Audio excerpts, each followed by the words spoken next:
Bank of Canada has cut rates for the first time since March amid slowing growth. But should we expect more cuts ahead? And what will the interplay be between central bank policy and fiscal policy with a budget coming our way later in the fall? Joining us now to discuss all this, Andrew Kelvin, Managing Director and Head of Canadian and Global Rates Strategy with TD Securities. Welcome back to the program. Thanks for having me. Always a pleasure to be here. All right, so we had the Bank of Canada this morning. We got the cut as expected. Walk us through the decision and what really stood out for you. I mean, it was a pretty straightforward communique. Since the time of the July Bank of Canada announcement, we have seen some deterioration in the economic outlook, specifically those two very poor jobs reports. Additionally, and I think this is crucial, and this is something that the Bank of Canada did mention in their communications, we've seen a little bit of slowing in inflation momentum.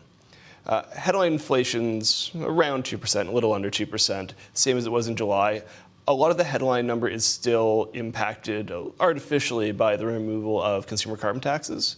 The core metrics had been showing momentum upwards through the summer. In recent prints, we've seen signs of that momentum starting to fade. So you had inflation being a little bit less of a concern for the Bank of Canada.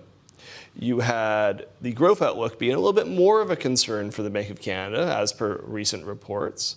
And you have an economy that was at a neutral interest rate with slack that was growing, judging by the sharp move higher in the unemployment rate. It's a pretty clear-cut case for them to have cut rates. All right, so we moved out of neutral. We would be, I think, as you argued, accommodative in your note. Does 25 basis points do much for this economy at this point, or are we just getting started again on a cutting cycle? So 25 basis points in either direction in almost any context does very little. To be honest, even 50 basis points, which is our expectation for the cumulative easing relative to yesterday, I suppose, that doesn't only probably adds a couple tenths of a percentage point to GDP growth over the next year or two. These are small adjustments in monetary policy. So we will need to see either some sort of resolution of the trade dispute with the United States or some sort of fiscal support, because absent either of those two things, we probably are in an environment where the bank needs to ease quite a bit further than we expect.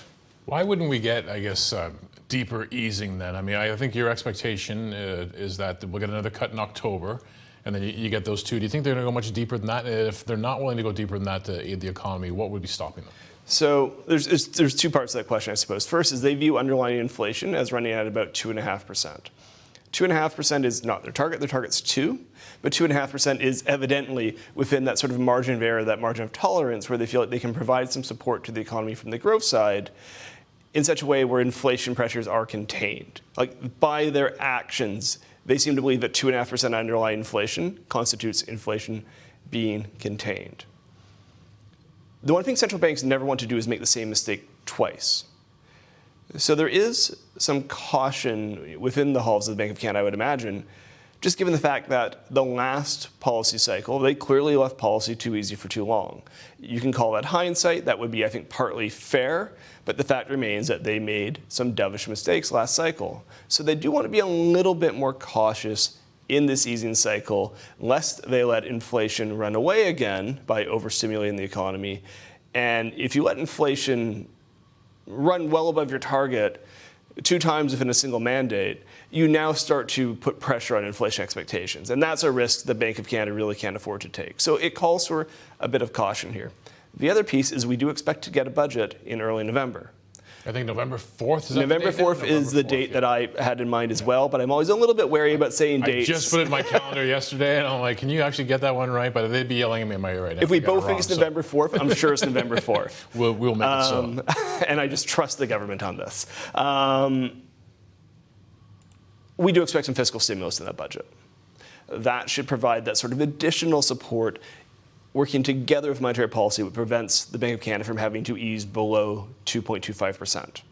If that fiscal stimulus is not forthcoming, or if there is more austerity on the back of it, then we will have to re-examine our view for the Bank of Canada here. If it turns out that the damage done from the trade measures currently in place, and it's not even just the tariffs that are in place in Canada, because our effective tariff rate is not as high as many of our peer countries because of USMCA exemptions outside steel, aluminum, and autos. But the uncertainty around this trade relationship with the US is also having a big impact on businesses and consumers.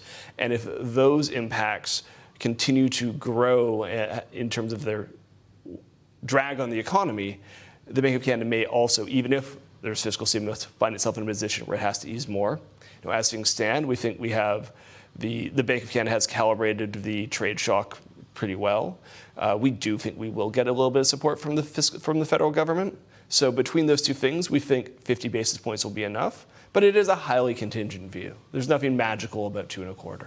Let's talk about your expectations, though, or your hopes, what you'd see in a federal budget if we need now to say, okay, central bank will do its part over here. What are the fiscal policymakers going to do? What do they need to deliver on if they want from their end to start really promoting and sort of lifting up this economy? So there's a really interesting timing mismatch between a lot of what we've heard from the federal government and what the economy needs right now. We've heard discussions around easing interprovincial trade barriers, making it easier to build large infrastructure products to boost productivity, investing more in defense. These are all good things that will boost the economy and pay dividends over time, assuming they can be implemented effectively.